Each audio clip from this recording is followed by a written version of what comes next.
খেয়াল করছেন আমার কথা? অপশন কয়টা? একটা হলো নবীর ভালোবাসা, কারণ এটা ঈমান এবং ফরজ। এরপরে 2 নাম্বার হলো রাসূলের পরিবারের ভালোবাসা, এটাও কিন্তু আমাদের জন্য ফরজ। এরপরে হচ্ছে কোরআন তেলাওয়াত। কোরআন তেলাওয়াত নিয়ে যদি আমি একটু আপনাদেরকে বলি, আল্লাহ বলেছেন Allah is all in all, follow his law and light for eternal success. Allah বলেছেন আমি তোমাদের জন্য দুটো নিয়ামত দিয়েছি, একটা হলো ল আর একটা হলো লাইট। ল এন্ড লাইট, ল হলো কোরআন, আর লাইট এটাকে বোঝানো হয়, লাইট ইংলিশ শব্দ, বাংলাতে বলা হয় আলো, আর আল্লাহর কোরআনের ভাষায় বলা হয় নূর।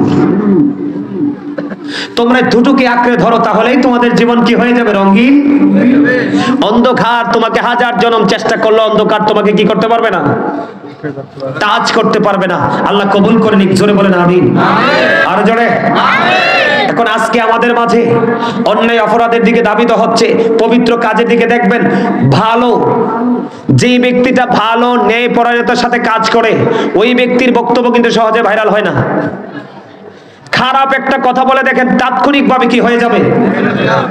তাহলে দেখি বোঝা যায় নেগেটিভটা নিয়ে মানুষের বেশি ইন্টারেস্ট ফিল করে, পজিটিভটা নিয়ে মানুষের কোনো ইন্টারেস্ট নাই। এতে কি বোঝা যায়? মানুষ ভালোটার দিকে আকৃষ্ট কম, মন্দটার দিকে আকৃষ্ট বেশি।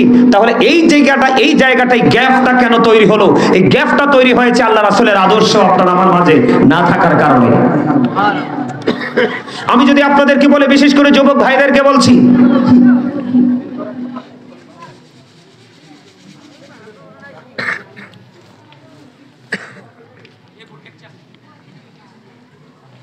আমি তোমরা 4-5 জন বসছো না, আমি তোমাদের একজনকে ডাক দিয়ে এনে বসাই দিব, বলে ভাই আমি পাশেরটায় বসি, তুমি একটু ওয়াজ করো, আমি শুনি। তোমাদের কাজগুলোতে আমি এত বিরক্ত হচ্ছি যেটা তোমরা অনুভব করতে পারবে না। তুমি যখন কাউকে মর্যাদা দিবে, সম্মান দিবে, তুমি একদিন সম্মান পাবে, মনে রাখবা। অ্যাকশন টু রিঅ্যাকশন, ঠিক না বলেন? তুমি ঠিক যেইটুকু করবে সেইটুকুই কিন্তু আবার রিটার্ন পাবে, মনে রাখবা। আজকে বলে দিলাম, তোমাদের কি ভোট খাওয়ার আর জায়গা নাই? এটা কি ভোট খাওয়ার জায়গা?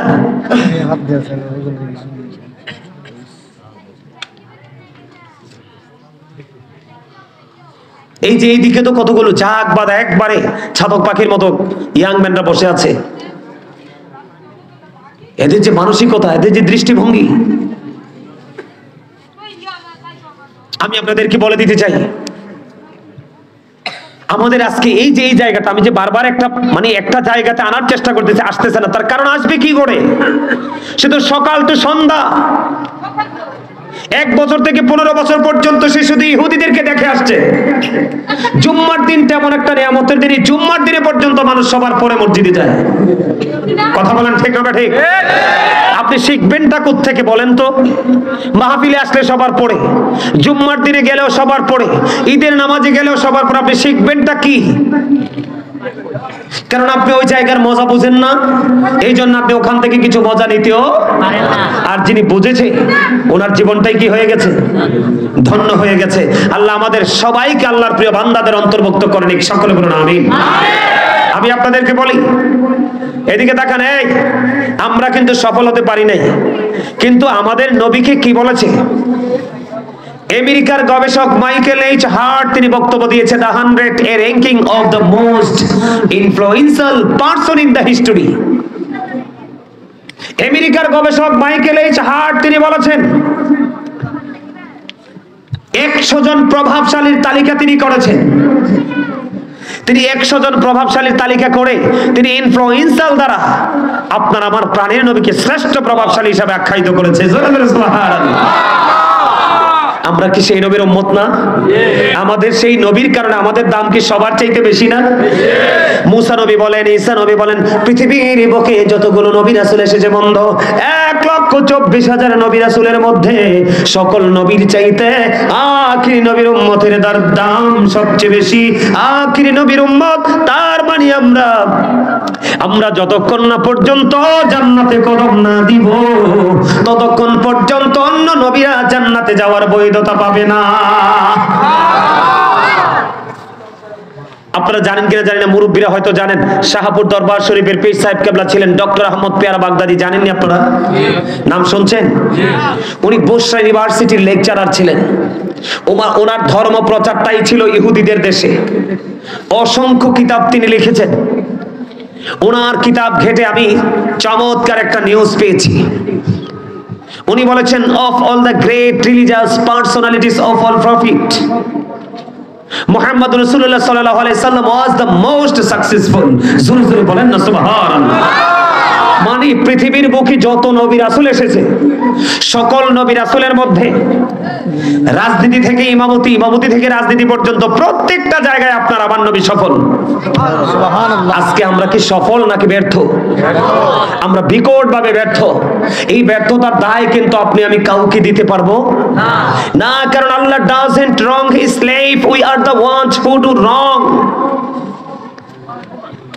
আল্লাহ বলেছেন, ইন্নাল্লাহা লা ইয়াজলিমুন নাসা শাইয়্যা ওয়ালাকিন্নান নাসা আনফুসাহুম ইয়াজলিমুন। আল্লাহ বলেছেন সূরা ইউনূসের 44 নম্বর আয়াত, আল্লাহ বলেছেন আল্লাহ আল্লাহর বান্দার উপর জুলুম করে না, অত্যাচার করে না, বান্দা নিজেই নিজের উপর অত্যাচার করে। খেয়াল করছেন বিষয়টা? মানে আমরা রাসূলের আদর্শটা থেকে দূরে যাওয়ার কারণে আমাদের অবনতিটা কত বিকট হয়েছে, খেয়াল করছেন? আল্লাহ কি বলেছেন? যে আল্লাহ আল্লাহর বান্দার উপর অত্যাচার, ইন্নাল্লাহা লা ইয়াজলিমুন নাস। নাস শব্দ দ্বারা তিনি মানুষকে বুঝিয়েছেন। আল্লাহ আল্লাহর বান্দার উপর অত্যাচার করে না, বান্দা নিজেই নিজের অত্যাচার করে। জোরে কন্না নাউজুবিল্লাহ। আর যারা অত্যাচার করে, আল্লাহ বলেছেন আল্লাহু লা ইউহিব্বুজ জালিমিন। অত্যাচারীকে আল্লাহ পছন্দ করেন। আল্লাহ বলেছেন ওমা লিজ জালিমিনা মিন আনসার। যারা জালেম, আল্লাহ বলেছেন তারা যখন বিপদে পড়বে আল্লাহ তাদের জন্য কোনো সাহায্যকারীও। আপনারা করোনা দেখছেননি?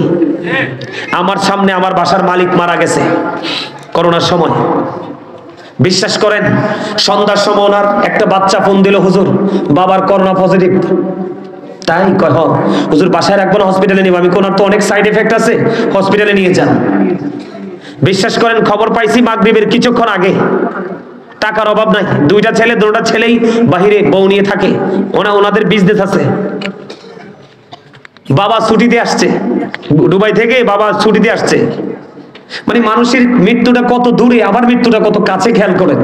মাগরিবের কিছু সময় আগে শুনতে পারলাম করোনা পজিটিভ। ঠিক এশার নামাজ পড়ে শুনলাম যে বলে যাচ্ছে, নামার পরে উনি ধরেন এই পাশে, আমি ওই পাশে। ওনাকে ঘরের দরজা থেকে দুইটা কদম হবে, দুইটা কদম বের করার পরে হঠাৎ করে দেখলাম তিনি ডান দিকে কাত হয়ে পড়ে গেছে। তখন আমি কি করলাম, একদম সামনে থেকে আমি একদম নিচু হয়ে ওনার মুখটার দিকে তাকালাম, তাকিয়ে দেখি এক সাইডে জিহ্বা কামড় দিয়ে রাখছে। আমি বললাম হি ইজ ডেড। তিনি পৃথিবী থেকে চলে গেছে, আউট হয়ে গেছে। হসপিটাল নিচে নেওয়ার পরে, তারপরে ওখানে নেওয়ার পরে তারা বলছে যে উনি তো আগেই পৃথিবী থেকে বিদায় হয়ে গেছে। অথচ টাকার কোনো অভাব। তুমি প্রথম বাসায় গেছো না? কত বড় বাসা দেখছো না? পুরো কত বড় অ্যাপার্টমেন্ট, কিন্তু পৃথিবী থেকে চলে গেল। ইভেন ওনার লাশটা পর্যন্ত কবরে নামানোর মতো কোনো লোক পাওয়া গেছে না। আমি পরে জানতে পারলাম 2000 টাকা দিয়ে শুধু লাশটা কবরে নামাইছে। উনার একজন ছোট ভাইকে উনি বাহিরে নিছে, ব্যবসা করে অনেক টাকার মালিক হয়েছে। কিন্তু আমি দাঁড়িয়েছিলাম, প্র্যাকটিক্যালি দাঁড়িয়েছিলাম। ওনাকে ফোন দেওয়া হয়েছিল যে তোমার ভাইয়ের লাশটা আজকে রাতের জন্য তোমার বাড়িতে রাখা হবে। না, আমার বাড়িতে জায়গা নাই। তখন সাথে সাথে রাতের অন্ধকারে ওনার গ্রামের বাড়িতে নিয়ে একজনকে 2000 টাকা দিয়ে লাশটা শুধু নামাই দিবে, কবরে নামাইছে। জীবন যখন থাকে মানুষ পাওয়ার দেখায়, কিন্তু চলে যাওয়ার পরে তার জীবনের কর্মের ফলটা প্রকাশ পায়।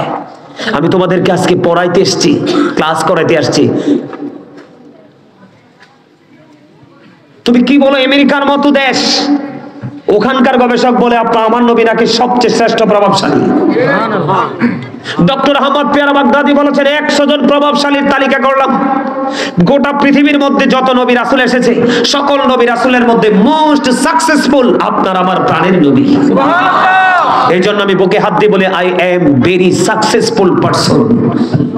আপনাদের কি বলবো, you are very success people. জোরে বলুন আলহামদুলিল্লাহ।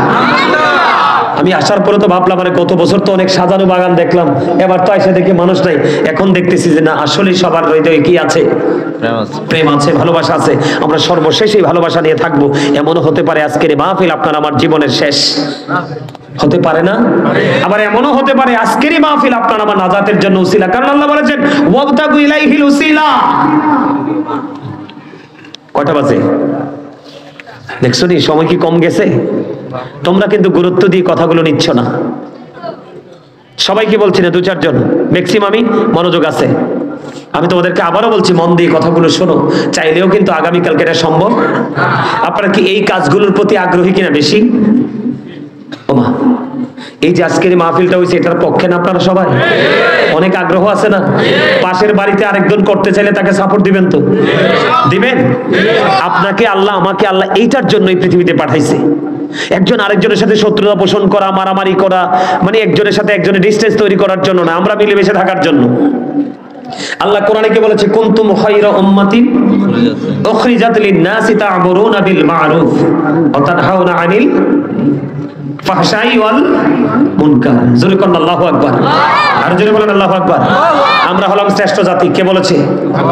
তোমাদেরকে মানব জাতির কল্যাণের জন্য পাঠানো হয়েছে। তোমরা সৎ কাজের আদেশ দাও, অসৎ কাজের থেকে বাধা দাও, বিরত রাখার চেষ্টা করো। জোরে কোন সুবহানাল্লাহ। আর জোরে। তাহলে আমরা ভালো কাজে আগ্রহী হব, মন্দ কাজে আমরা বাধা দেব, পিছু হটবো। ঠিক আছে তো? কারণ আমাদেরকে আল্লাহ রাব্বুল আলামিন পাঠিয়েছে ভালো কাজ। আমি তোমাদেরকে বলি, যদি তোমরা মন্দ কাজটাকেই সাপোর্ট দিয়ে যাও, নীরব থাকাই কিন্তু সাপোর্ট দেওয়ার লক্ষণ। বন্ধুরে আমার, হযরতে জাবের রাদিয়াল্লাহু তাআলা আনহু থেকে হাদিস কানা বর্ণিত। আপনার আমার প্রাণের নবী, দো জাহানের বাদশা নবী, তিনি বলে দিয়েছেন আল্লাহ রাব্বুল আলামিন একদিন জিবরাইলকে বললেন, ও জিবরাইল যাও যাও অমুক অমুক শহর তুমি উল্টে দাও, মানুষগুলোকে ধ্বংস করে দাও। জিবরিল চলে গেল। চলে যাওয়ার পরে বন্ধু ওখানে গিয়ে দেখলেন আল্লাহর প্রিয় বান্দা আছে, জীবনে একটা মুহূর্তের জন্য আল্লাহর নাফরমানি করে নাই, এত বেশি নেক আমল করেছে।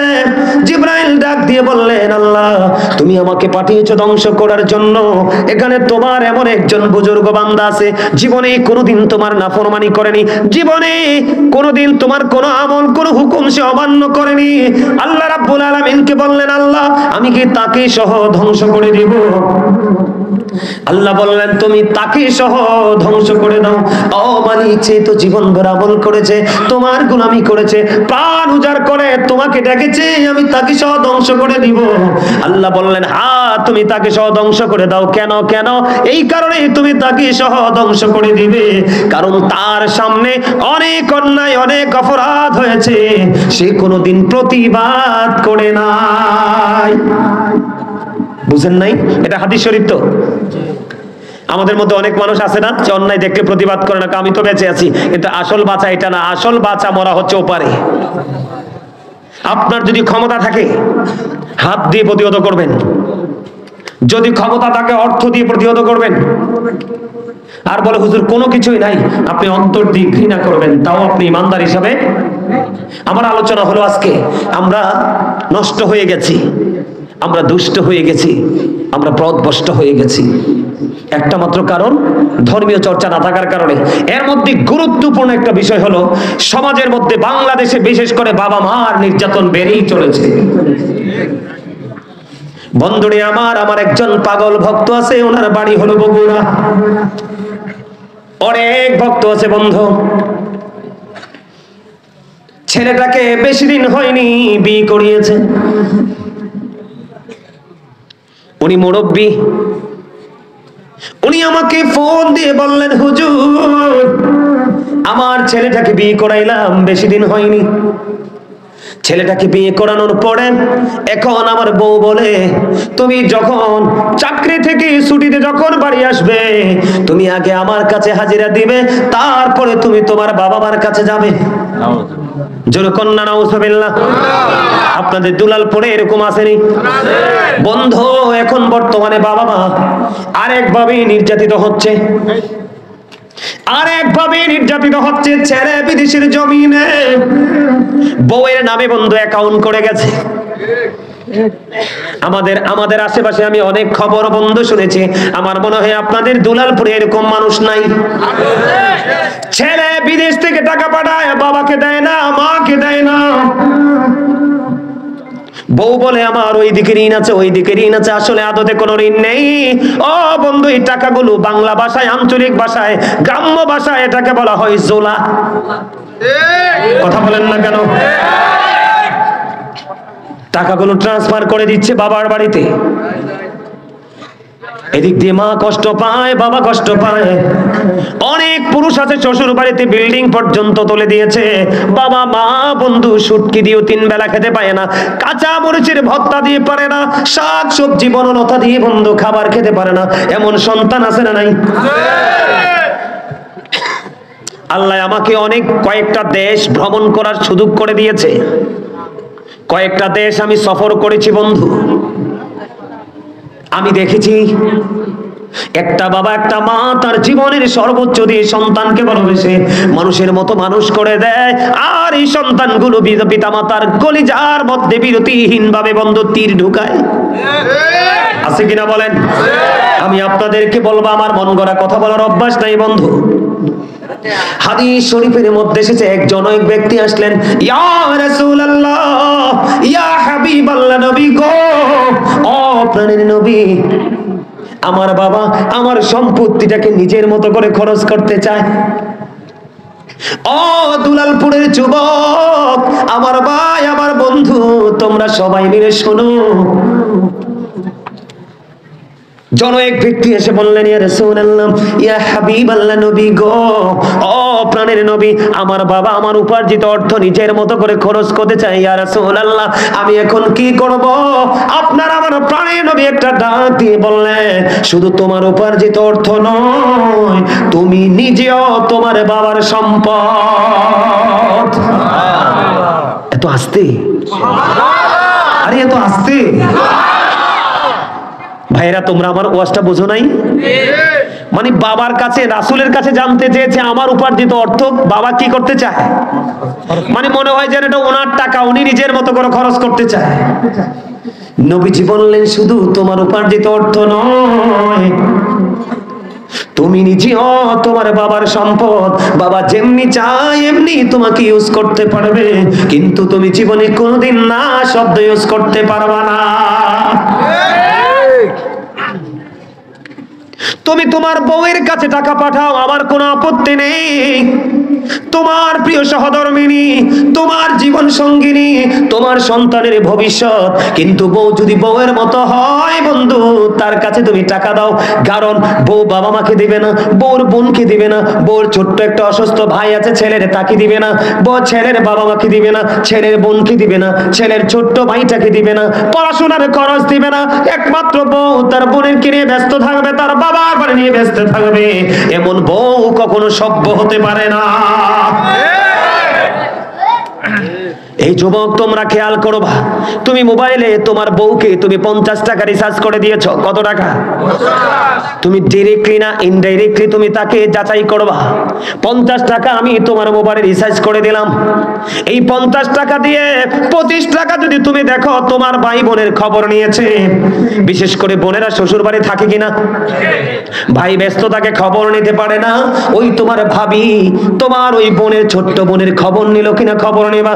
যদি দেখো সে তোমার বোনের কোনো খবর নিল না, সে শুধু তার আপন বোনের খবর নিল, এই বউ কখনোই উত্তম চরিত্রবান হতে পারে না। আর এই বউয়ের হাতে কখনোই ছেলের টাকা দেওয়া উচিত না। কথা বলেন না কেন? আমি আপনাদেরকে বলে দিতে চাই, বউয়ের কাছে টাকা দিয়ে বাবা মাকে লাঞ্ছিত করা, বাবা মাকে অপমানিত করা, অন্যের কাছে হাত পাতার জন্য উৎসাহ জুগিয়ে দেওয়া, এর চেয়ে বড় হতভাগা সন্তান আর কেউ হতে পারে না। এটার মতো খারাপ আচরণ আর কিছু হতে পারে না। আপনারা সবাই দোয়া করেন না, রব্বির হামহুমা কামা রব্বায়ানি সগীরা। জানেননি এটার মিনিং কি, অর্থ কি জানেননি? আল্লাহর কাছে দোয়া করবেন, আল্লাহ আবার বাবা মাকে তুমি ওইভাবে রাখো যেমনি ভাবে আমার বাবা মা ছোট্টকালে আমাদেরকে কি করেছে, আদর দিয়েছে, ভালোবাসা দিয়েছে, মায়া দিয়েছে, রেসপেক্ট করেছে। বন্ধুরে আমার, আমি তোমাদেরকে বলে দিতে চাই, আচরণ কয়েক রকমের আছে। বাবা মার সাথে আচরণ তোমাকে করতে হবে। কেমন ভাবে? আল্লাহর হাবিব সরকারে মদিনা রাহমাতুল লিল আলামিন তিনি বললেন, তিনবার নবীজি হাদিস শরীফের মধ্যে এসেছে, এই শব্দটা তিনবার ইউজ করেছে, হতভাগা সে, হতভাগা সে, হতভাগা সে। নবী গো, কে গো সেই হতভাগা? ইয়া রাসূলুল্লাহ, ইয়া হাবিবাল্লাহ, নবী গো, কে সেই হতভাগা সন্তান? আমার নবী বলেছেন, বাবা মা দুজনকে পেয়েছে, বাবা মা দুজনকে পেয়েছে অথবা একজনকে পেয়েছে, তাদেরকে সেবা করে, তাদেরকে আদর করে, তাদেরকে ভালোবেসে, তাদেরকে সম্মান করে আদর করে যেই ব্যক্তিটা জান্নাতি হতে পারলো না, তার মতো হতভাগা এই সৃষ্টি জগতে আর কোনো সন্তান হতে পারে না। যুবক, আমি তোমাদের শিক্ষার জন্য বলছি, আমি মিলাদে গেলে যদি কেউ হাদিয়া দেয়, আমি মিলাদে গেলে যদি কেউ হাদিয়া দেয়, ওই হাদিয়াটা আমি নিয়ে আগে আমার মায়ের হাতে দেই। মাহফিলে যখন যাই বন্ধু, মানুষ যখন আমাকে হাদিয়া দেয়, ওই হাদিয়াটা আমি আগে আমার মায়ের কাছে দেই। আমার প্রয়োজন হলে, মা আমার 500 টাকা লাগবে, 1000 টাকা লাগবে, আমি চেয়ে চেয়ে নেই বন্ধু। আমি আমার মায়ের কাছ থেকে চেয়ে নিতে আমি অনেক মজা পাই, কারণ এদিকে আমিও শান্তি পাই, আর অন্যদিকে আমার মা স্বাধীন বন্ধু। আমার মা যা মন চায় তাই করতে পারে। কখনো কোনো মানুষের কাছে হাত পাততে হয় না। কোনো মেহমান আসলে, আপন স্বজন, আমার মামার বাড়ির কেউ আসলো, আমার মা যদি 10টা টাকা দিতে হয়, কোনো ছেলের মুখাপক্ষি হতে হয় না। শুধু আমি নয়, আমার অন্য ভাইয়েরা যারা, তারা ইনকাম করে মায়ের হাতে দেয়। এই জন্য আমরা ভাইয়েরা সবাই সবার জায়গায় অত্যন্ত চমৎকার ভাবে আছি। কেন জানেননি? আমি কি বলবো? আপনাদের খারাপ লাগে আমার ওয়াজটা? খারাপ লাগে? আপনি কি মনে করেছেন এই কথার ওজন কত খেয়াল করেন? নবীজি বলেছে, নবীজির কথায় কি কোনো সন্দেহ আছে? এই যুবক, তোমরা শোনো, হযরত মুহাম্মদ সাল্লাল্লাহু আলাইহি সাল্লাম was born in Arab country. His father's name was Abdullah. His mother's name was Amina. His father said died before he was born. He lost his mother in his childhood. He was very truthful. সবচেয়ে বড় মজার জায়গা হলো, সবচেয়ে বড় মজার যে সেন্টেন্সটা, মজার জায়গাটা হলো he was very truthful. তোমার, আমার, আপনাদের, আমাদের সবার নবী ছিলেন শ্রেষ্ঠ সত্যবাদী। আওয়াজ তুলে বলেন আল্লাহু আকবার। আরো জোরে। খেয়াল করছেন বিষয়টা? নবীজি বলেছেন, হতভাগা সে, হতভাগা সে, হতভাগা সে, 3বার বলেছে। কে সে হতভাগা? তোমরা মনে রাখবে যুবক, এই দুলালপুরের যুবকদেরকে বলতে চাই, বাবা মাকে কষ্ট দেওয়া হারাম, তাদেরকে ভালোবাসা ফরজ। তোমরা বোঝো না? এই যে কোরআন, দা হোলি কোরআন, পবিত্র গ্রন্থ, তা আসছে কোত্থেকে? লৌহে মাহফুজ থেকে, আল্লাহর অমীয় বাণী। আল্লাহ রাব্বুল আলামিন বলেছেন, ওয়াবুদুল্লাহ ওয়া লা তুশরিকু বিহি শাইয়্যান ওয়া বিল ওয়ালিদাইনি ইহসানা। জোরে জোরে আল্লাহু আকবার। নবীজি বলেছে, তোমরা আল্লাহর ইবাদত করো। আল্লাহর সাথে আল্লাহ আল্লাহ রাব্বুল আলামিন জানিয়ে দিয়েছে কোরআন থেকে, কিন্তু তথ্য পাইছি কার মাধ্যমে? কথা বলে না। আরে ভাই, এই কোরআনটা আসছে কার কাছে? একদিকে আল্লাহর বাণী, কিন্তু পাইছি কার থেকে? নবীজির কাছ থেকে। তোমরা আল্লাহর কি করো? ইবাদত করো, গোলামি করো, দাসত্ব করো। ওয়ালা তুশরিকু বিহি শাইয়্যা, আল্লাহর সাথে কোনো কিছু কি করিও না, শরীক। ওয়া বিল ওয়ালিদাইনি ইহসানা, মা বাবাকে কি করো? কথা বলে না, কি করো? এই আসল কথাটা কইছো, আমি চাইছি তাদের মুখ থেকে আসুক, মানে আয়াতের ধারা দেখে তারা অর্থ বুঝে নিয়েছে। সুবহানাল্লাহ বলেন না? মা বাবার খেদমত কি শুধু খাওয়াইলে হয়? ঈদের দিনে একটা কাপড় দিলে হয়? মা চাইছে চাইলে হয়? মায়ের ভালোবাসা হলো ওইটা, মায়ের কাছে গিয়ে বসবা, মাকে আদর করবা। মা কি খাবেন বলেন? মা আপনার জন্য কি করব বলেন? না, দেখবেন মা কোনোদিন সন্তানের কাছে কিছু চায় না রে। কোনোদিন মা সন্তানের কাছে কোনো কিছু চায় না। মা চায় আমার সন্তানের 1টি টাকা মজুদ থাকুক। কোনোদিন কোনো মা সন্তানের কাছে চায় না, মাকে জোর করে দিতে হয়, বাবাকে জোর করে দিতে হয়, সন্তানের নি কষ্ট হয়। জোরে কন্যা আল্লাহু আকবার। মা বাবাকে ভালোবাসবেন তো ইনশাআল্লাহ। বন্ধুরে আমার দিকে তাকাও বন্ধু। রাসূলকে প্রশ্ন করা হলো, ইয়া রাসূলুল্লাহ, ইয়া হাবিবাল্লাহ, নবী গো, ও প্রাণের নবী, আমার কাছ থেকে পৃথিবীর বুকে সবচেয়ে উত্তম, সবচেয়ে ভালো, সবচেয়ে মিষ্টি ব্যবহারটা পাওয়ার হক কার বেশি? তোমরা বলো তো কার? বাবা মা সর্বপ্রথম, কিন্তু তোমরা মা বলেছো, একেবারে হাদিস শরীফের সাথে মিলে গেছে। রাসূল বললেন ক্বালা উম্মুকা, তোমার মা। আবার প্রশ্ন করা হলো ক্বালা সুম্মা মান, তারপরে কে? নবীজি বললেন ক্বালা উম্মুকা, তোমার মা, ইউর মাদার। আবার প্রশ্ন করা হলো ক্বালা সুম্মা মান, তারপরে কে? ইয়া রাসূলুল্লাহ, নেক্সট টাইম কে? আমার নবীজি বললেন ক্বালা উম্মুকা, তোমার মা, ইউর মাদার। এরপর আবার প্রশ্ন করা হলো ক্বালা সুম্মা মান, তারপরে কে? আমার নবীজি বললেন ক্বালা আবুকা, তোমার বাবা। জোরে জোরে বলুন না আল্লাহু আকবার। মায়ের দিকে যদি তুমি একটা নজরে তাকাও, একটা হজের সওয়াব হয়ে যাবে। বলো হুজুর, প্রতিদিনই তো তাকাই, এই তাকানো সেই তাকানো নয়। তুমি যখন তোমার মায়ের চেহারার দিকে তাকাবে, তখন তোমার মধ্যে মায়ের প্রতি একটা করুণা জন্ম হবে। কেমন করুণা? মহাব্বতের। যেমন তুমি তোমার মায়ের চেহারাটার দিকে তাকাইলা, তোমার কাছে মনে হয়েছে মায়ের চেহারাটা একটু শুকিয়ে গেছে, মা হাঁটছে, মাকে একটু দুর্বল মনে হয়েছে। তোমার কাছে এমন যখন ফিলিংস আসবে, আল্লাহ কয় কেমন পাগল সন্তান মায়ের, মায়ের দিকে তাকাইয়া কত চিন্তা তুমি শুরু করলে। আমি আল্লাহ খুশি হয়ে তোমার আমল নামায় 100, তোমার আমল নামায় একটা হজের সওয়াব দিয়ে দিলাম। ইয়া রাসূলুল্লাহ, প্রতিদিন যদি 100 বার তাকানো হয়, আমার নবী বললেন তোমার আমল নামায় 100 হজের সওয়াব দেওয়া হয়। বাবার সম্পর্কে যদি বলি, যেই সন্তানটা বাবার অবাধ্য, মনে রাখবেন, যেই সন্তানটা বাবার অবাধ্য, ওই সন্তানটা আল্লাহর অবাধ্য। যেই সন্তানটাকে বাবা দেখতে পারে না, বাবা সহ্য করতে পারে না, সন্তান দেখলে বাবার চোখ দিয়ে শুধু পানি ঝরে, ওই সন্তানটা আল্লাহর অবাধ্য। নাউজুবিল্লাহ বলেন না, আর জোরে বলেন না নাউজুবিল্লাহ। আর একটু মহব্বতে। পৃথিবীর সব অপরাধের ক্ষমা চেয়ে মা বাবাকে তুমি যদি কলিজায় আঘাত দাও, এই আঘাতের ক্ষমা নাই, ক্ষমা নাই। তুমি দুনিয়াতেও কষ্ট ভোগ করবে, ওপারে যাওয়ার পরে ফাইনাল যন্ত্রণা তোমার শুরু হবে। মা বাবাকে কলিজায় আঘাত দিও না। আল্লাহ রাসূল বলে দিয়েছেন মা বাবাকে ভালোবাসো। জোরে জোরে করুন না সুবহানাল্লাহ। কারণ মা বাবাকে ভালোবাসতে হবে বন্ধু। Paradise of the child under the feet of the mother, পায়ের পায়ের নিচে তোমাদের জান্নাত। কিন্তু এই জান্নাতের জায়গায় আসতে হলে বাবা মাকে একটা দায়িত্ব পালন করতে হবে। আমি এই জন্য বলি every parent should take care their children very carefully. প্রত্যেকটা পিতামাতার উচিত তাদের সন্তানের দায়িত্ব যত্ন সহকারে পালন করা। আমরা সন্তান হিসেবে যদি বলি উই শুড ওবে আওয়ার প্যারেন্টস, আমাদের প্রত্যেকের উচিত আমাদের পিতামাতাকে মান্য করা। জোরে জোরে কন্যা সুবহানাল্লাহ।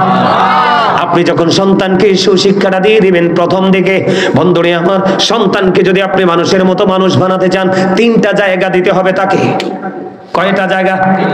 একটা হলো পারিবারিক শিক্ষা, আর একটা হলো সামাজিক শিক্ষা। এখন বর্তমানে সামাজিক শিক্ষাটা সবচেয়ে বড়। আপনি যদি দেখেন আপনার সমাজের ইয়াং ম্যানরা প্রতিকূলে চলে গেছে, আপনি আবার সন্তানকে কন্ট্রোল করতে হবে। 3 নাম্বার হলো বন্ধু ফ্রেন্ড সার্কেল। আপনার ছেলে কার সাথে বন্ধুত্ব করছে, কার সাথে সময় মায়াস করতেছে, টাইম পাস করতেছে, আপনি ওই দিকে নজর দিতে হবে। তাহলে আপনার সন্তানটা মানুষের মতো মানুষ হয়ে যাবে। কিন্তু আপনি সন্তান বড় হয়েছে বলে ছেড়ে দিলেন, ওই সন্তান কখনো বন্ধু মানুষের মতো মানুষ হবে না। আল্লাহ রাসূলের পাগল, আবার বন্ধু আমার দিকে তাকান, আল্লাহর হাবিবের পাগল, মায়ের জন্য পাগল, বৃদ্ধ মা একজন আল্লাহর প্রিয় বান্দা, মায়ের পাগল সন্তান। মা বন্ধু অসুস্থ, হাঁটতে পারে না, কিন্তু মায়ের শখ হলো খানায় কাবা তাওয়াফ করবে। বন্ধুরে আমার, ওই মায়ের পাগল সন্তান 7 বছর পর্যন্ত মাকে বন্ধু কাঁধে করে খানায় কাবা তওয়াফ করালেন। খানায় কাবা তওয়াফ করানোর পরে সাদিকুত তাইয়ার নামক আবেদকে প্রশ্ন করলেন, আমি আমার মাকে 7 বছর পর্যন্ত ওই কাঁধে করে খানা কাবা তওয়াফ করিয়েছি, আপনি বলেন আমার মায়ের দুধের ঋণ শোধ হয়েছে কিনা? এবার ওই সাদিকুত তাইয়ার একটা ডাক দিয়ে বলল, তোমার হায়াতে জিন্দেগি যদি 50,000 বছর হয়, তুমি যদি 50,000 বছর যদি তোমার মাকে কাঁধে করে চড়াও, তারপরেও একটা রাত্রি যে দুধ পান করেছো মা স্তন চেপে ধরে, একটা রাত্রি দুধের ঋণ শোধ হবে না। আর এই বাবা মাকে কষ্ট দিলে উপায় আসেনি? আরো জোরে বলেন, উপায় আসেনি? আপনারা জানেন ঈসা নবী বাবা ছাড়া পৃথিবীতে আসছে। ঈসা নবীর মা যখন ইন্তেকাল করলো, তিনি বন্ধু ঘরে ছিলেন না, এমনিতেই তাদের বসবাস ছিল পাহাড়ে। যখন ঘরে ফিরে দেখলেন মা দুনিয়া থেকে চলে গেছে, ঈসা নবীর কান্না, এমন ভাবে কান্না করেছে বন্ধু, মনে হয়েছে আকাশ বাতাস যেন বন্ধু ক্রন্দন করবে, এমন দুঃখ পেয়েছে। মা এমন একটা নিয়ামত, মা এমন একটা ধন, পৃথিবীর সবগুলো দরজা যদি তোমার বন্ধ হয়ে যায়, মায়ের আঁচল কখনোই তোমার জন্য ক্লোজ হবে না, এটা সব সময় তোমার জন্য খোলা থাকবে। মা বাবার মর্যাদা কেমন, বিন্দু পরিমাণ আঘাত দেওয়া যাবে না। ওহ শব্দ যদি বাবা সন্তানের আঘাতের কারণে যদি ওহু শব্দটা করে রে, এই সন্তানের দুনিয়া এবং আখিরাত দুটোই বন্ধ, ধ্বংস হয়ে যাবে। আমি আপনাদেরকে বলে বন্ধু, বুখারী এবং মুসলিম শরীফের মধ্যে আসছে, হাদিসখানা অনেক লম্বা, হাদিস শরীফটা অনেক লম্বা, তার একটা অংশ আমি আপনাদেরকে বলতে চাই। বাবা মাকে অনেক বড় আঘাত দিতে হয় না, লাঠি দিয়ে মাথায় আঘাত করতে হয় না, বেত দিয়ে আঘাত করতে হয় না, হৃদয় দিয়ে যদি আপনি আচরণ দ্বারা গোপনে যদি বাবা মাকে আঘাত দেন, আপনার ভবিষ্যৎ বন্ধু ধ্বংস। আমি আপনাকে বলে বন্ধু, হযরতে জুরিজ নামক বুখারী শরীফের মধ্যে এসেছে, হযরতে জুরিজ নামক এক আল্লাহওয়ালা যুবক। বন্ধু আমরা যেমন জামাতে নামাজ পড়ি, একত্রিত হয়ে নামাজ পড়ি, জুরিজ এইভাবে নামাজ পড়তে তিনি পছন্দ করতেন না। আল্লাহর বেশি পাগল ছিল, বেশি বুজুর্গ ছিল, বেশি আল্লাহওয়ালা ছিল। লোকালয় থেকে অনেক দূরে তিনি একটা হুজরা বানালেন। হুজরা বুঝতে পারছেন নি? আপনাদের মসজিদের পাশে একটা হুজুর থাকার একটা জায়গা আসেনি? কথা বলেন না কেন? আলাদা থাকার জায়গা আছে না প্রত্যেকটা মসজিদে? এইরকম একটা হযরতে জুরিজ, খেয়াল করবা যুবক, তোমরাও তো যুবক, ওই জুরিজ তো যুবক। এই যুবক জুরিজ তিনি নামাজ পড়ার জন্য, ইবাদত করার জন্য একটা হুজরা বানালেন। হুজরার মধ্যে তিনি বসে বসে ইবাদত বন্দেগি করেন। একদিন তিনি নামাজের নিয়ত বেঁধে ফেললেন। এবার মা হুজরার বাইরে থেকে ডাকে, বাবা জুরিজ, আমি মা এসেছি তোমার সাথে দেখা করার জন্য, আমাকে দেখা দাও। এখন তো জুরিজ নামাজ পড়তেছে। জুরিজ আল্লাহকে একটা ডাক দিয়ে বললেন, আল্লাহ আমি তো নামাজ পড়তেছি, আমি কি নামাজ চালিয়ে যাব নাকি আমার মায়ের সাথে আমি দেখা করব? জুরিজ মনে মনে চিন্তা করলেন, যেহেতু নামাজের নিয়ত বেঁধে ফেলেছি, আমি নামাজটাই শেষ করে ফেলে। বন্ধু নামাজটা শেষ করে ফেললেন। নামাজ শেষ করার পরে এবার জুরিজ হুজরার বাইরে এসে দেখে মা দুঃখিনী বাইরে নাই, চলে গেছে। জুরিজ তো ইবাদতের জন্য বানিয়েছে জায়গাটা, খেয়াল করবেন। একদিন চলে গেল, দ্বিতীয় দিন আবার বন্ধু জুরিজ নামাজরত অবস্থায়, ঠিক এমন অবস্থায় মা দুঃখিনী এসে ডাকছে, বাবা জুরিজ আজকে আমি তোমার সাথে দেখা করতে আমি মা এসেছি, আমাকে দেখা দাও। জুরিজ বন্ধু আজকেও নামাজরত অবস্থায়, জুরিজ নামাজ পড়তেছে। ওই গত দিনের মতো আজকে আল্লাহকে ডেকে ডেকে বলছি, আল্লাহ আমি কি আমার মায়ের ডাকে সাড়া দিব নাকি আমি নামাজ চালিয়ে যাব? এবার জুরিজ কি করলেন, ওই গত দিনের মতো আজকেও তিনি নামাজ, যেহেতু নিয়ত বেঁধে ফেলেছে, তিনি নামাজ পড়তেছিলেন।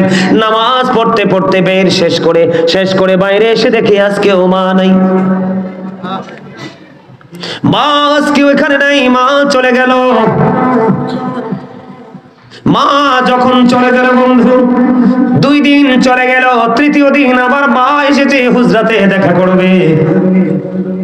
আজকেও এসে দেখি, আজকেও জুরিজ নামাজরত অবস্থায় আল্লাহকে ডাক দিয়ে বললেন, আল্লাহ আমি তো নামাজ পড়তেছি, নামাজরত অবস্থায় আমি কি মায়ের ডাকে সাড়া দিব নাকি আমি নামাজ চালিয়ে যাব? এবার তিনি চিন্তা করলেন, না না আমি নামাজটাই চালিয়ে যাই। এক এক করে 1 দিন 2 দিন 3 দিন তিনি কিন্তু নামাজরত অবস্থায়। কিসের অবস্থায়? বন্ধুরে আমার, তিনি কিন্তু মাকে বকা দেয়নি, মাকে গালি দেয়নি, মায়ের সাথে কোনো ধরনের কটু বাক্য তিনি ইউজ করেননি। এবার 3 দিন মা আসলো, তৃতীয় দিন ও সন্তানের সাথে দেখা হলো না। এবার তৃতীয় দিন যাওয়ার সময় বলল, আল্লাহ 1 দিন নয় 2 দিন নয় 3 দিন আসলাম ছেলের সাথে দেখা করার জন্য, ছেলেটা আমাকে দেখা দিল না। আমি কষ্ট পেয়েছি, দুঃখ পেয়েছি, আমি মা বলে গেলাম আমার এই ছেলেটা বেশ্যা মহিলার মুখ না দেখা পর্যন্ত তারে মরণ দিও না। নাউজুবিল্লাহ, জোরে কন্যা নাউজুবিল্লাহ। ওয়াজ বুঝেন নাই?